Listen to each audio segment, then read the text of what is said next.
আসেন, বসে থাকেন গেটের সামনে, ঠিক আছে।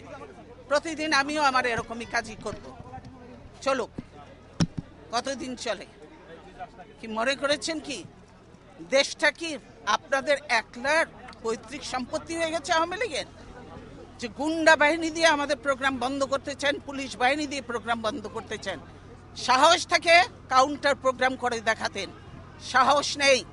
10টা লোক আসে না, ভাড়াটিয়া লোক ভাড়া করে ডিসিএসপি দিয়ে লোক আনায়, বুঝি এটা। না হলে এরকম এত করুণ পরিণতি হয়, 154টা সিট আনকন্টেস্টেড হয়ে যায়, আর বাকি রয়েছে কি, বাকিগুলোও করে ফেলবে। ওটা নিয়ে ওটা কোনো ইলেকশন নয়, এটা যে সিলেকশন হয়েছে, ভাগাভাগি নির্বাচন হয়েছে, এটা আজকে জাতির কাছে পরিষ্কার, দেশের মানুষের কাছে পরিষ্কার। তাই মানুষ আজকে ধিক্কার দিচ্ছে, ধিক্কার দিয়ে আমরা এই সরকারকে